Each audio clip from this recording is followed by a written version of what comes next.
introduce yourself. Cool. Hi, everyone. Again, my name is Camille. I'm a fifth year studying biomedical and chemical and biological engineering. And yeah, I'm a student ambassador here. So if you have additional questions about kind of the student experience, I'd love to answer them. But we also have great faculty here with us. So yeah. Thanks, Camille. Hi, everyone. My name is Brett Epic-Beal. I'm one of the academic advisors in biomedical engineering. And I work with Robin and our other team members. As she said, she works with all first year entering students. And then I and one of our other advisors, Deb, work with second through fifth years. So for example, Camille's one of my advisees. And we were just talking about, it's exciting to have her graduate, but we really don't want her to leave because we like her so much and she's bringing so much to the program. So the nice thing about our model is it does give us a chance to get to know you and to work with you. And I'm actually here just as backup. Dr. Bashara is probably going to spend most of the time answering your questions. I have a specific expertise in career stuff. So if you have questions about that, I'll try to chime in. But welcome, we're glad you're here. Okay, cool, I guess I'll go. So I'm Sam Bashara. I'm an associate professor of practice, which means that I concentrate on teaching. And I specifically teach the Biomed 300 class, which is a problem-based learning course that you'll take like your junior year or something like that. And yeah, we could talk more about that. Again, we would love if you turn on your webcam so it doesn't feel like we're talking into the void. We do a lot of talking into the void here. Yeah, Jackson, awesome. Jackson's the man. Okay, anyways. It is nice for us, right? So that way we can actually see you, and maybe if I say something funny, I could see a smile, or if I say something that's, good, I could see a nod. So anyways, we would appreciate it if you can. If you can't, or whatever, you don't have to. Thanks, Christy. Okay, so yeah, anyways. So yeah, where are we? Christy, you just joined. We just got started with kind of introductions of our faculty and staff that are here with us. So if you want to introduce yourself, that'd be great. Sure. So I'm Christy Peebles. I am an associate professor in chemical and biological engineering.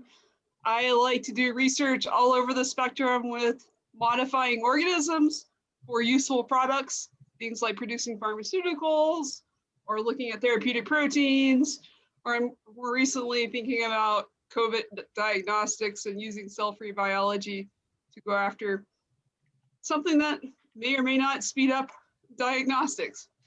Hoping. Cool. Thank you. So as we've kind of been this whole day, the first session that you all were a part of, or most of you are a part of, is really just informational, right? Giving you information about our biomedical engineering program. And then a little bit ago, Sophie, you had attended the student panel. So we just talked kind of in that day of the life of the student experience, and Camille got to share some great experiences that she's had. And this is a chance for you to interact with some of our faculty members. So again, Sam, sorry, I should use Dr. more professional, more professional wording. So Dr. Bashara, Dr. Peebles are our awesome faculty members. And we feel like that you both are such a highlight of our program, and that connection of your experience in research and what brought you into biomedical engineering, why you stayed with biomedical engineering, is such a great story and an enriching part of kind of for prospective students for you to hear of like why people are actually doing this and why, why it's kind of kept with you all. And I can also see that Dr. Lear has joined us as well. So let me turn the floor over to you, Dr. Lear, so you can introduce yourself if you hear us. It looks like, I know that Dr. Lear, you're just going to be joining us by phone. So if you can hear me, if you want to chime in and introduce yourself, that'd be great. Maybe. And so in absence of not hearing your voice, Dr. Lear is here, and he is a faculty member in the biomedical engineering and electrical engineering departments, and has a lot of great experience with that. So I hear you're unmuted. I see you're unmuted now. Okay, great. Forgive me all while I'm fumbling my way through my first phone-in Zoom call. But I'm Kevin, and Kevin Lear. It's great to get a chance to chat with all of you. And Robin, given my technical challenges, despite being an electrical and computer engineering professor, in addition to biomedical engineering, you'll have to just remind me of the prompt. I'll tell you what, I'll give a short introduction and maybe you can tell me after that, if that's all right. Perfect. We've just barely gotten started, so that's perfect. Great. So again, it's good to be able to chat with all of you. I have been at CSU for a little over 20 years now. I grew up in Colorado and ran away out of state a couple of times to try out different schools, but always ended up coming back to Colorado. So I've been back now at CSU, as I said, for over 20 years. And my degrees are all in electrical engineering. And so that's where my expertise in terms of formal schooling lies. But I was introduced to some work on biosensors about the same time that I came to CSU, and that started me down a path to trying to look at the intersection of electrical engineering along with biomedical engineering, and that's been an exciting circumstance. I can talk a little bit more in a bit about research and so forth in that regards.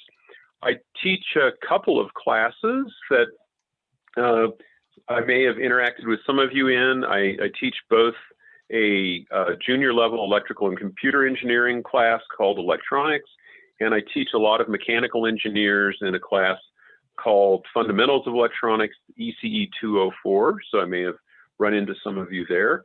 And I guess just one other thing to say is that I've been heavily involved with School of Biomedical Engineering for at least a decade. I was the director, undergraduate director of the program up until about the summer of 2019, if I'm counting correctly, from the start of the program. So it's been exciting to watch the program grow and see all the great students that Robin and the rest of the advisors have brought in and are continuing to work with. So hopefully that'll suffice for an introduction. Yeah, perfect. Great. So why don't we have the three of you faculty members, if you want to share a little bit about kind of what drew you, long ago, right? So we're sitting in a room with individuals that are considering CSU as a college, right? And considering biomedical engineering our program. And we want to share all the great things that we offer, right? But what made you all start or kind of go into biomedical engineering at some point? I guess I could start. I got into biomedical engineering because I feel like a lot of people, like when they write their autobiographies, they lie about their stories. So I don't really have a great one. So I'm going to tell you all the truth. I got into biomedical engineering because I was an arrogant high school student, and I went to the advisors and I asked them what the hardest major was at college. They told me it was physics or biomedical engineering, and I thought, okay, I can do that. And so I always kind of knew I wanted to be an engineer and always liked to work with things. And I do find it very fascinating, this intersection between biology and engineering. So, we kind of, I don't know, I personally find, the way that cells transcribe proteins to be extremely fascinating. The way that this whole system works, you start out with a single cell and then you become a human. How that process works, I think, is, one of the most beautiful and amazing things that we get the opportunity to study in our lifetime. So that in itself is amazing. And then we can kind of couple it with this engineering mindset, thinking algorithmically, computationally, how do we quantify things?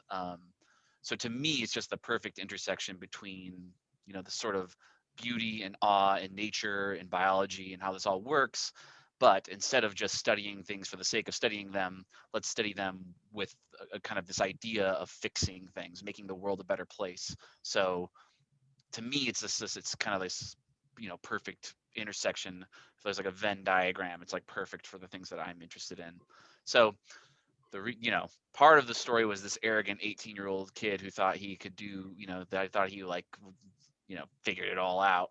And then, but the reality is that it really did match up really nicely with my interests. So that's kind of my story. All right, I guess I'll go. For me, I don't think I actually knew what an engineer did in high school. I was from a small rural town. Had great teachers, good at math and science, and it was sort of a guidance counselor suggested looking at things like chemical engineering and biomedical engineering and things like that. And when I was in your shoes, there weren't many programs that offered biomedical engineering degrees as an undergraduate degree. It was still kind of coalescing and forming as a degree plan. And so typically people went to grad school to be a biomedical engineer. And so when I was on college visits, they say, well, go into either chemical engineering or mechanical engineering to get your start. And then later on, you can go to grad school. And so mechanical engineering is definitely not my thing. I like chemistry, I like biology and these type of things. So I kind of went down that path. Ended up at a really good undergrad school for teaching and sort of exploration. I did a minor in biology because biology's fun. I think I'm sort of the perfect mix of my parents. My dad's really mathematical, my mom's a nurse. And so it sort of landed into the things that made me tick a lot of ways. Just growing up in the country, looking and seeing how things grow and being awe-inspired by sort of the natural processes around us, kind of, you know, sparked my curiosity and things like that. And so I did go to grad school. I went to bioengineering at Rice University. And in terms of all of the different things that I could pick, I kind of went more down the biochemical, biopharmaceutical route in my career at that point because it made the most sense to me. My project in grad school is looking at the periwinkle. It's a flower. If you're from a warmer climate, you might grow it in your garden and it produces 2 cancer drugs. Like, who would have thought that a flower that's commonly grown in people's garden in the South has such curative properties? And so that really intrigued me. And so I worked on trying to understand that pathway, looking at how do you try to produce increased production of the drug within the plant. And so that kind of got me down the idea of metabolic engineering, synthetic biology, sort of manipulating organisms for a purpose to solve problems, right? So that could be problems in terms of producing pharmaceuticals at hopefully a cheaper price. Part of the reason they're so expensive is because you need like 2 tons of plant material to get a gram of drug, right? And so there's just a separation process there. And so if we can increase that by 10%, you start to decrease the cost, which is kind of cool to think about. But there are other molecules that are also of interest, like proteins, monoclonal antibodies for treatment of other things, thinking about how do you produce those in alternative systems. Right now, Chinese hamster ovary cells are the way we produce a lot of those monoclonal antibodies for therapies. But what about plant systems? They're cheap to grow and can produce a lot of proteins and do similar adding of sugars to the protein as our cells do. And so I like to look at alternative things and thinking about kind of, I like to problem solve hard things, I guess, go after systems that people typically don't do. So biomedical engineering is sort of that perfect intersection of where engineering and biology meet.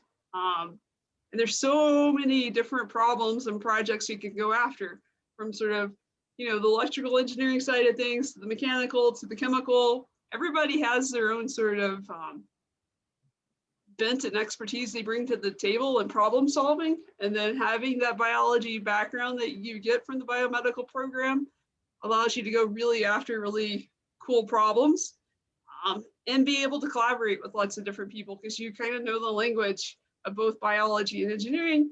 And so you're easy to bridge the gaps when maybe you don't have the expertise you need, but you can at least tell someone, this is the problem I'm trying to solve. I think I need something in this space. How do we do it? You know, so I think it's a very fun area, and you kind of get to do new things. There's real problems out there. We've all seen it with in the last year.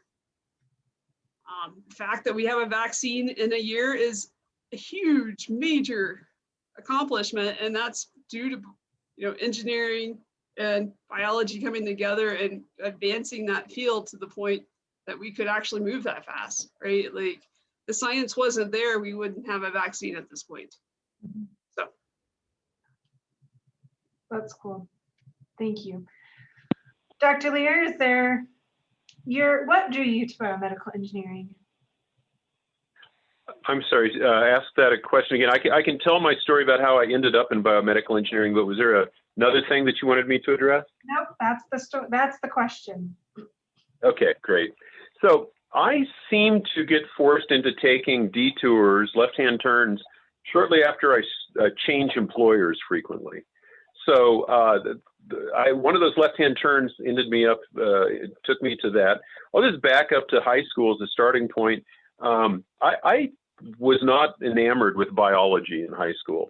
I liked the hard sciences, or at least what I thought were the hard sciences of physics and a little bit of chemistry.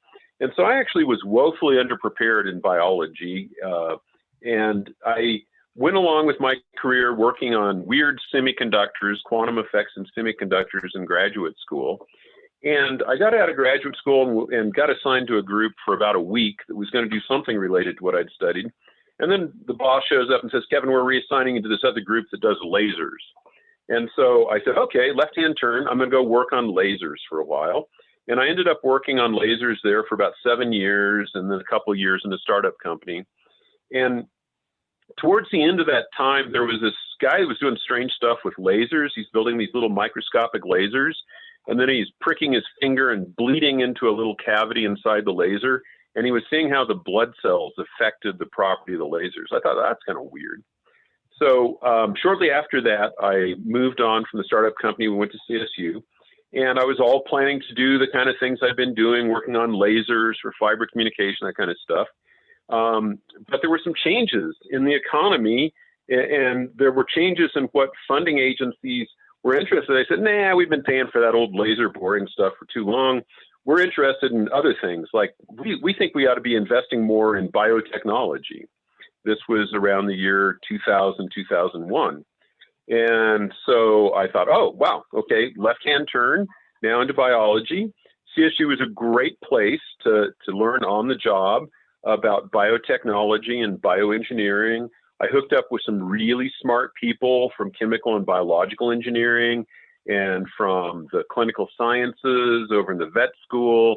And I started playing around with light and cells and other biological entities to make sensors. And so I kind of ended up in biomedical engineering by having detours come up at employers I had just gone to. But it's great. It's been really enthralling. And most recently, I kind of took a self-imposed left-hand turn. And so I started working in the area of computational neuroscience, actually taking the same kind of principles of modeling semiconductor devices, but now applying the ion flows in neurons to think and do research about those. So I guess one underlying message here is you may think you know what you're doing for the rest of the career, but that may change as you evolve. And so in addition to learning details of your specific field that you've chosen, which is great, and especially if it's an inspiring field like biomedical engineering, don't forget to learn the fundamentals that underlie all sorts of engineering, because there's no telling what you're going to end up doing in 10 or 20 years. Great, thank you. So obviously our faculty members have really great enriching experiences that they've had in their careers, right? And things that they can talk about. And really, I love listening to our faculty members because you all do a great job of talking about these really highly specific things and very scientific things that I can't follow, but also making it sound really cool. Like I do want to follow it. And so I appreciate that. But I also want to give you all students, right, prospective students, a chance to ask any questions that you have. So there was a reason why you signed up for this session, right? That you came to this session to learn from the biomedical engineering faculty. So what questions do you all have of our faculty members that they can help enlighten kind of your decisions or your focus that you're thinking about in biomedical engineering? I guess I have a quick starting question. So I know that biomedical engineering, and I'm looking into going into the mechanical engineering program as well. It's not going to be easy. I was just wondering about what percentage of students go on the 5-year track, or how many get delayed maybe a year. because I do understand it's quite the challenge, and not that I'm not up for it, but just get a more realistic idea of how many people are doing what. Yeah, so I would like, I'm going to kind of chime in and kind of just answer that question directly, but I'd like for that faculty perspective too, if you have some thoughts on that. But we get about 130 students that start our program every year, and we could get into like statistics and numbers and this percentage and that percentage is what happens. But kind of the large majority of the students, we have a pretty high majority of students, to about 75% of students that will stick around and continue on into the second year. But that first year is such a really enlightening year of just learning about who you are as an academic and as a student and what your interests are, and really aligning kind of what you're good at, what you like, with what you want to do. I think students start to learn a lot about what they want to do, and use that first year experience to get some of that, to learn a little bit more and kind of see how that connects. And so, yeah, it's challenging. I said this earlier in the first session. I find that the first year can be one of the harder years, just because you're learning so much about who you are and what your interests are, but also who you are as an academic, and that workload that you're talking about, right? And that for sure can be challenging for that. And earlier in the student panel, Camille and the other students here gave some great advice about, using your time management and really kind of forming who you are as a student, so that as your education in biomedical engineering continues to progress, you really start to learn a little bit about, you get to have these experiences and have these lab courses or hands-on experiences where you kind of connect with those things that you like to do, and how that connects with kind of what drew you into biomedical engineering in the first place, kind of sometimes that medicine piece. So it is tough, right? And we see that there's a good number of students that stick with it. Certainly there's students that decide and opt to change directions, and that makes total sense because you're learning so much about who you are in that first year. But it is challenging. So is there stories that you all can share from that faculty perspective of kind of challenge, and supports that you often see or that you offer, one, but also that you see students using?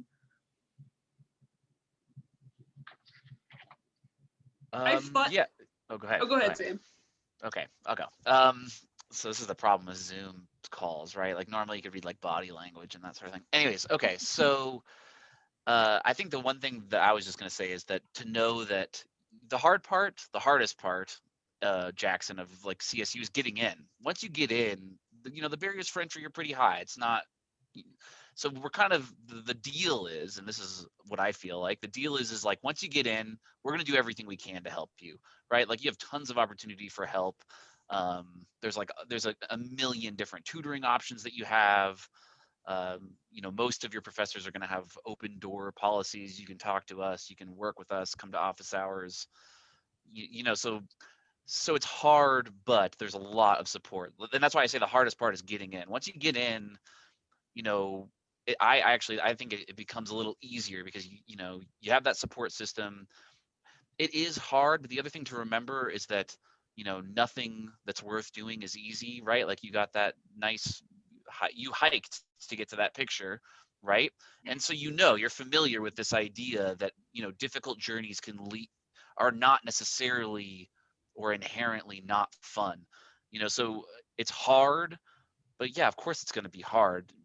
That's not the important part. The important part is that if you're a nerd like us, and I'm saying that endearingly, right? Like a lovingly nerd, right? Camille's a nerd, she's a nerd, right? I guarantee, I know Dr. Lear's a nerd, and I hope you're not upset with me, Dr. Lear, for saying that. Again, I'm lumping myself into this category as well. And nerds love this stuff, right? We get to like dive into this. It's hard, but it's worth doing, so it's fun. I don't know. That's what I was gonna say. So I just wanted to say, I've thought about this question a whole lot since I teach sophomores, and I think sophomore year is the year where you actually get challenged academically. Freshman year, you're learning all about who you are as a student and life on your own and all of that. Sophomore year, the academic rigor increases, and I am 100% sure that everyone who enters our program has the intelligence to be able to conquer any of the engineering programs. What tends to happen when I see is that either students haven't learned how to study well, right? For a lot of engineers, high school was easy. It was a breeze. You didn't have to sort of struggle with material a lot of times. And so you haven't learned how to struggle through material and how to use your brain cells to conquer that hard stuff. It's not that you can't do it. It just takes some time for us to like the light bulb to come on. And when the light bulb comes on, that's like the best feeling ever. Camille can tell you that all the time. And even if you don't get it the first time, right? Like, not to give up. People give up so easily and sort of like, I can't do it. I must not be smart enough. And they sort of start downing on themselves, where it's really, it's not that they can't do it. It's just they haven't learned the study skills to really tackle it. And so my suggestion as freshmen is to really sort of, while it's kind of easy, is to kind of get those study skills cemented so that you kind of have your system going. So when it gets harder, it's not such a foreign thing to like actually put some time in and effort into wrestling with those hard concepts. Come talk to us. Faculty love talking to students. There's not enough students that come talk to me. I wish my office hours had the whole class instead of 5 or 6 students. I teach a class of 86 right now. And so even if you don't have a question about the material, come talk to us about our life stories and random hiking or whatever, right? Like, we're people too. And so I think that's the other thing, is like making sure you reach out for support. As Sam said, there's so many resources on campus to help you if you just go look for them. I think pride sometimes gets in our way and we forget to seek out help. So we're on a hamster wheel running as fast as we can, and we don't realize, hey, if we hop off and ask for help, we'll get someone much faster, right? And so it's good to spin your wheels, but it's also sort of something you learn over time to say, all right, I've struggled with this enough. I need a different perspective to help me understand this. And so that's going to your professors, going to your TAs, studying in groups, like other students. Sometimes one of your friends may get the concept faster than you, and then later on you may get it before they do. And so study groups are huge for engineering students. It's definitely not a solo trek. And if you make it a solo trek, it gets really hard. So that's my soapbox for the day. This is Kevin. I'll jump in and say, first of all, absolutely no offense at being called a nerd. Sam, you and I can have a nerd off sometime. So I want to just really second everything that Sam and Christy said. Especially, I was thinking about this advice about seeking out your professor. I think professors are vastly underused resources, as Christy said, the first year or two. It seems like it takes almost by the third year, then students finally going, wow, this is really hard. What can I possibly do to pass this class? Oh, I guess I'll give up and go talk to my professor. So just encourage you to do that earlier rather than going through years of pain before you discover it.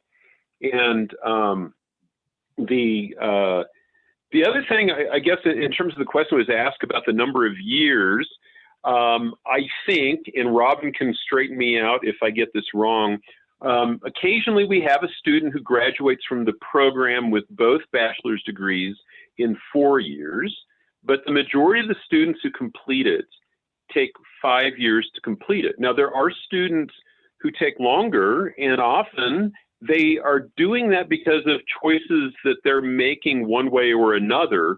I'll tell you the story of one woman who was an outstanding student.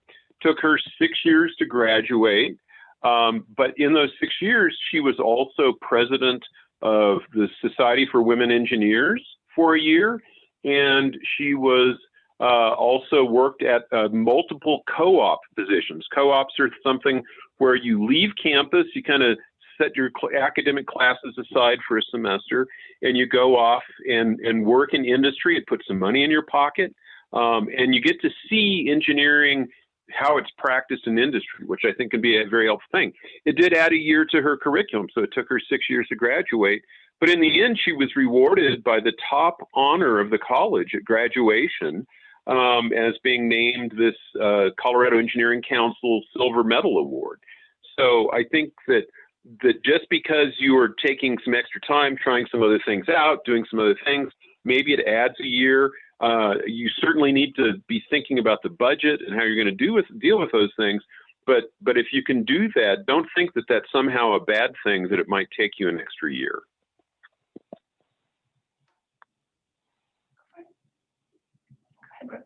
Can I just chime in really quickly? As an advisor, that's partly what we're here to help you with as well. So we'll work with students on whatever your academic plan should look like for you. And that's, you'll meet with us once a semester. So again, just to reiterate, you have a lot of support, a lot of help, and we'll work with you to figure out what works for you. Great. Thanks for the question, Jackson. Are there other questions that, again, you came to this session, elected to come to this session to learn from our faculty members. So what are some things that you would like to hear from our faculty members?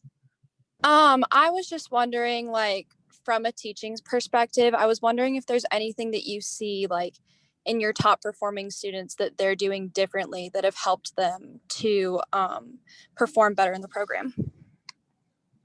Great question. I think concentrate on the learning. I think that's the main thing.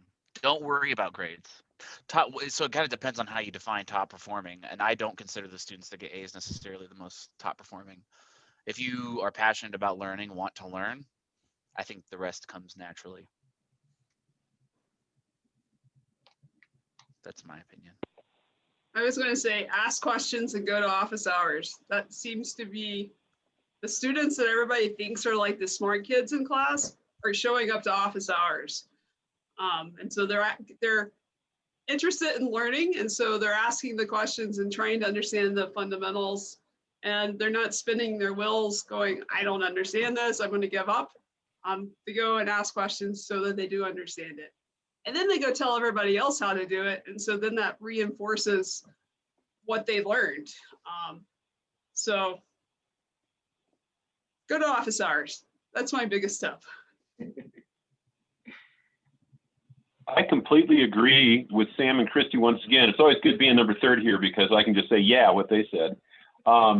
The couple I might add to that would be read the textbook. You guys spend money on these textbooks and then you don't read them and you assume that you're going to get everything you need in lecture. Please don't do that. Please read the textbook. You actually learn better if you cover the same material from different perspectives. And sometimes the lecture is a little different perspective than the textbook. And so it actually reinforces what's going on. So that's one additional tip I'd give. The other one is struggle through your homework. Endure a little pain now in order to really learn and understand things better later on. In particular, because I'll tell you, we're dealing with some of these issues that are coming up, especially with, I think, more online education this past year. More and more students relying on websites, corporate websites that are giving them the answers to the problems instead of them struggling through. For example, like Chegg. So if you happen to have a Chegg account, and I understand that there's people that think that that's just a good another learning resource, I beg you, please save your money, cancel your Chegg account, and struggle through the problems so that you really learn them. And I think that those are all things that will help you learn more and get more out of your experience and ultimately do much better in your classes at CSU.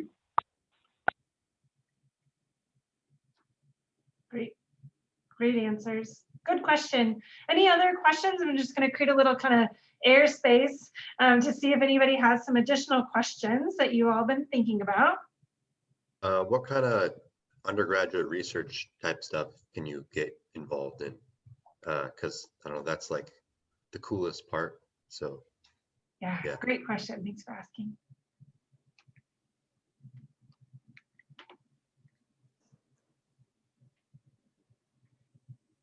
Anything you want to get involved in, pretty much.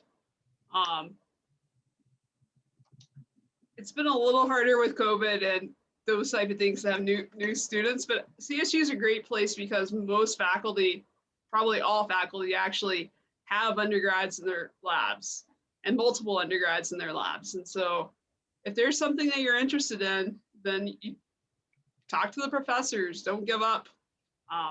There are ways of getting into research, and it doesn't have to just be in engineering. If you're really super excited about something they're doing across campus and say the vet med facility or anywhere, engineers are all over campus doing research in biology and other places. And so you really, the world is your oyster. You can do a lot of cool stuff, especially in the biology labs, because they need people who can do computational stuff. And a lot of biologists are scared of it. So they hire the engineering students to do the computational stuff, and then you get to see all the cool biology stuff too. So, and Brett and the advisors help give you strategies that figure out how to get into labs. What are some like examples of, I don't know, your favorite types of research that are accessible to the undergrad?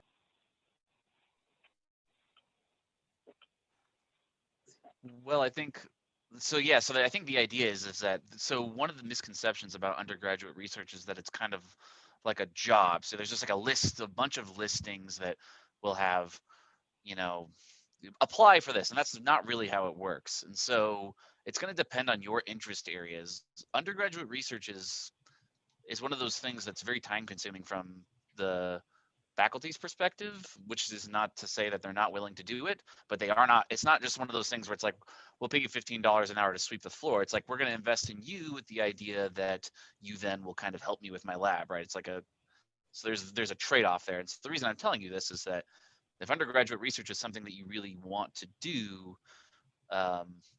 really the sky's the limit, right? And that's kind of what we're saying, is that we're saying that you can do whatever you want. You can work in any lab you want, but you're going to have to show some initiative, email the professor, let them know you've read some of their papers. I'm really interested in this research that you're working on. Do you have any room in your lab, right? Being flexible with those sorts of things, but it's really you initiate it. So I don't know, what do you want to do? You want to see how cells react on different surfaces to different conditions? There's researchers that do that. Are you interested in crazy batteries made of algae? Someone's working on that. So the point is that if you could do anything, but you have to be interested and you have to find it and you have to go get it. You don't just go on a website and click a box that says, I'm interested in research, and then someone calls you. It's the impetus is on you need to do it. Does that make sense? Yeah. I'll add a little bit that, first of all, go to opportunities that are given to you to find out what faculty are doing in their research and meet faculty in person. Biomedical Engineering Society is a technical society that is run by students at CSU, and it provides many beneficial opportunities, including helping students interact with potential employers, and going to a national conference. But another thing they often do is they provide an opportunity for new students and existing students to meet faculty and talk with them about what their research is. Also, another reason to go to office hours is to meet your faculty so that you can find out what kind of research they do and that you can give them a face to associate with the name and talk a little bit about maybe what your research interests are. A common kind of sequence of events that might happen for students that are going to a lab is if you contact that professor and you're pleasantly persistent, to use one of Brett's favorite terms, about getting in touch with them, they say, fine, I have a volunteer position in my lab. So you might start it off as a volunteer. And then after a volunteer, perhaps that evolves to a paid position. And then later on in the curriculum, you can do things like independent studies, where you and the faculty member can work out a plan of study for a semester about a topic that's of specific interest to you. And that can certainly be research oriented. And sometimes those lead on to other programs. There's also some running programs, and I'll toot the horn of one of the other faculty members here, Christy, who runs a program called iGEM that deals with genetic engineering. That's a fabulous thing that has a national competition associated with it. Christy, straighten me out after I get off here if I got this wrong. but there's those kind of ongoing activities. And a lot of times students have multi-year involvement in these projects so that they get started early, maybe as a sophomore. And by the time that they're graduating, they've had several years of interaction with that. The one thing I'll say, and Robin can fill in on this too, be careful about diving in to research from the first week that you show up at the university. You might kind of want to get acclimated and figure out who's doing what that first semester before you try to make a choice about which lab might be the best match for you. So those are my thoughts on that topic. And kind of along with that, I think, Sam, you had mentioned that aspect of kind of finding that thing that you're interested in, right? And likewise, right, doing your own research, right, as a student of what it is that that lab or that professor, the principal investigator, what their lab is doing, right? Not just to get involved with research for research's sake, but what it is that seems interesting and how you feel like you can apply yourself to that. So it's a really great question. So again, I'll create just a little bit of space. I want to be mindful of everyone's time, but I want to create just a little bit more space. Again, if there's any questions that you all as prospective students have of our faculty members.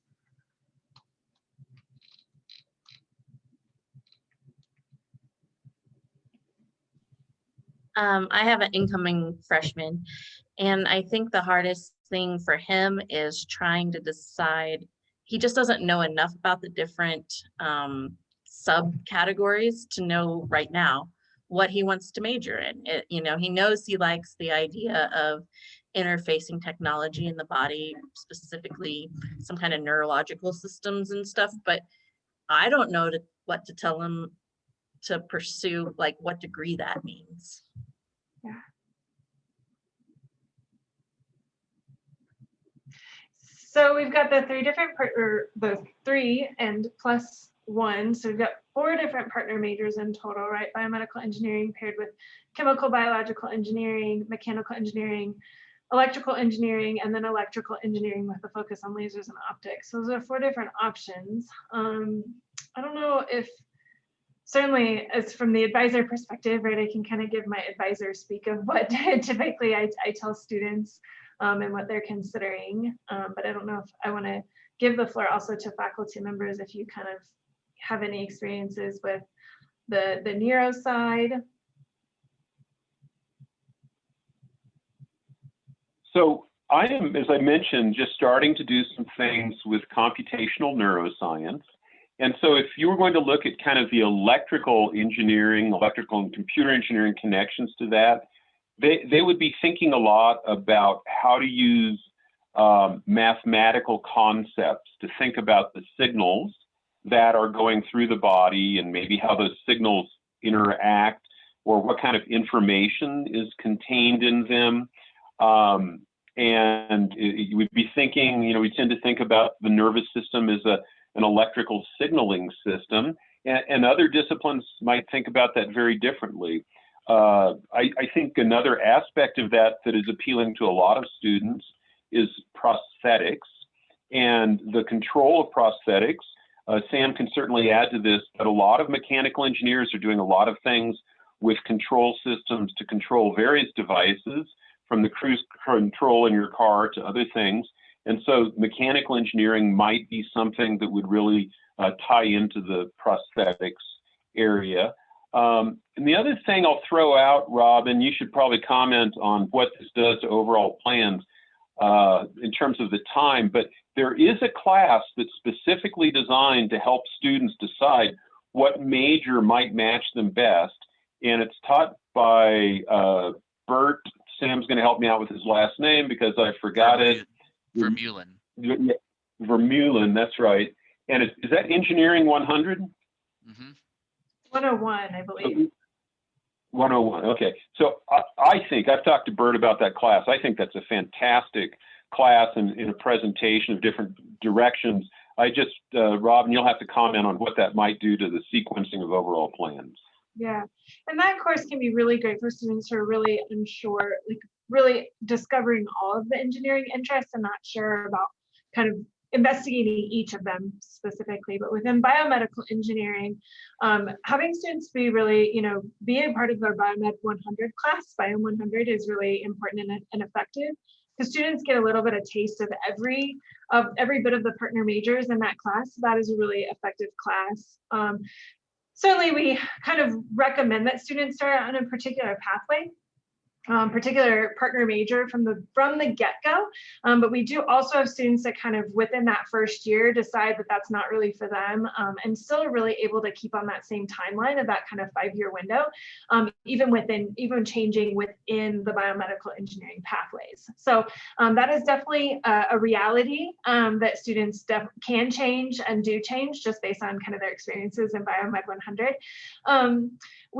Oftentimes, I sometimes can boil it down with students about kind of just those basic interests that they have in their, in their high school experiences of kind of what their science experience is like. If they really love kind of chemistry and biology, chemical biological engineering can be a really great fit. If they really love physics and kind of how things move, mechanical engineering seems pretty logical. If they really love kind of the second part of physics, which a lot of students don't actually get in high school, but really love learning about electricity and magnetism, electrical engineering can be a great fit.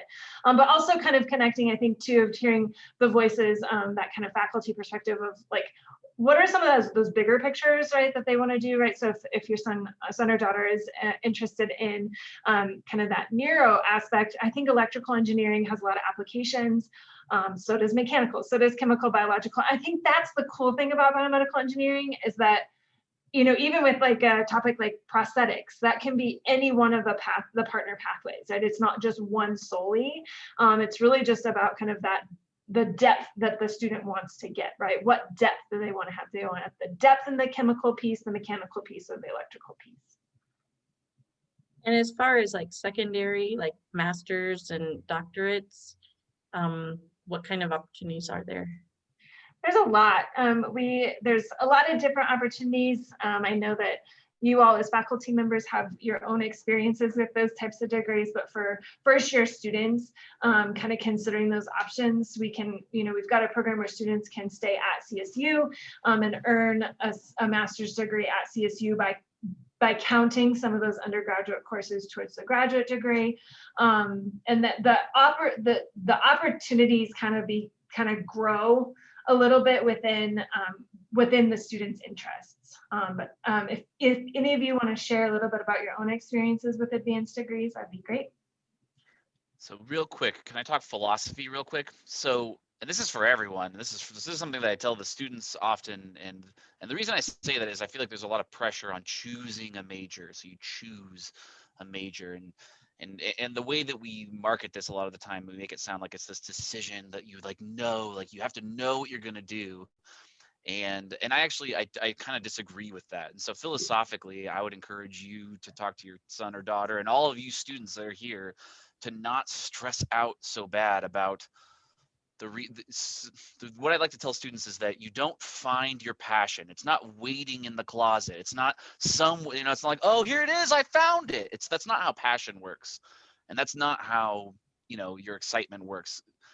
You build skill sets which make you better at something, which creates a positive feedback loop. And so although, I totally think what Robin said makes tons of sense, and I totally agree with her. I think that we place a lot of pressure on this is what your major is going to be the rest of your life. You have to know you want to do this, when the reality is that if you work on something and you're good at it and you keep working on it, you get better at it. And then the next thing you know is you really like it, and then you get better at it, and that causes that feedback loop. And so I think we place so much pressure on this choice as if it's some sort of, you could miss the thing that's right for you. There is no true love when it comes to majors. That's what I believe. I could have been an anthropologist and been just as happy. It just so happened that I started doing the math and nerd stuff, and then it just kind of spiraled. And I think that it could have, and I honestly believe that it doesn't matter what major I personally would have picked. I could have found something beautiful in it and interest. And so anyways, the reason I say that is I feel like there's so much pressure on these poor 18-year-old students, right? They come in and they think that this is like the biggest decision of their life. And I'm not saying that it's not, but it's not. It doesn't matter. they're going to be fine. They're going to get a college degree. They're going to learn something. They're going to have fun. They're going to figure out who they are. Hopefully it's something that creates that feedback loop. But I think that that's the most important part. So sorry to derail it. It's just, that's like my, I don't know. I worry that students are walking around waiting for passion to hit them, and they don't understand that we develop our passions. So we make them. Sorry, I don't know. I appreciate that, Sam, because I feel like as an advisor, I feel like oftentimes, and Brett, you may be able to chime in on this too. I feel like oftentimes we kind of get to share that philosophical lens of like, you know, that holistic perspective. So I appreciate that is something that you that you're sharing here, but also that you share with students, just that kind of philosophical lean. So thanks. And I just want to chime in that, you know, he may choose electrical engineering for undergrad and then decide, oh, I would like more toward mechanical or chemical for grad school. That happens quite a bit, students. It's harder to move from a biology into engineering for grad school, but it's much easier from an engineering to different engineering in grad school, because it's really more about that passion and the things that you're really excited about. Grad school is sort of where you really dive into that, right? So undergrad's giving you the skill sets so that you can really dive into those other questions more deeply. And grad school is where you get to really, you learn deeply about certain topics. Undergrad, you build your breadth of knowledge. Grad school, you start to get really nerdy about one topic basically and commit yourself to it. So there's time for that. And that's part of undergrad, is to be able to explore and figure it out. I mean, that's why some people change majors, is that, you know, they're exploring, and they say, oh, engineering's not quite what I want. I really love chemistry. I want to do that. And so go for it, right? You want to be happy with what you do. For sure. Well, such good advice all around and good information and details. Are there additional kind of last minute questions that anybody has that we can answer? Great, Jackson, thanks so much for joining on your video. We appreciate it. Any final words that you all as faculty members would like to share with us? I want to just put in a plug for one other thing that's really great about the biomedical engineering program at CSU. There's many, many things, but by design, from when it's been set up, with the knowledge that it was going to be a 5-year program, it gave us a little bit of flexibility on some classes. There is breadth in this program, meaning that you are not just going down a very narrow path. You'll do some of that with rigor, particularly in your partner major discipline. But biomedical engineering just naturally is a broad topic. And that's actually a really good thing in regards to the points that have been talked about here, that you are not narrowing yourself prematurely. And so if you want to shift gears to another type of engineering, or even go do something else, maybe patent law or medicine, or whatever it is that you might want to do after your undergraduate, this degree can take you in those directions. So I think that's just a cool feature of this program, and I'll leave it at that. Great. Well, I think that's a good final kind of parting note. So we'll probably just end on that. We want to thank you all for participating and joining and asking questions. And I'm going to put my contact information in the chat, because as kind of the individual that works with prospective students, if you have any questions, please reach out to me at any time with questions or kind of follow-up notes that you may have. So I'm struggling with typing in my information here in the chat, but again, thanks for joining us, and have a great rest of your day, all of you. Enjoy. And thanks to our faculty member for participating in this. We really appreciate your voices and your experiences, and you are so much of what we like to highlight. So thank you for participating. It said it was recorded. Is that something we can get a copy of to share with our kids? Yes, that'll be on our YouTube channel. We should send that out with like a thank you for coming email. Okay. Yeah, so we should get that. You guys should get that. Thank you. Thanks.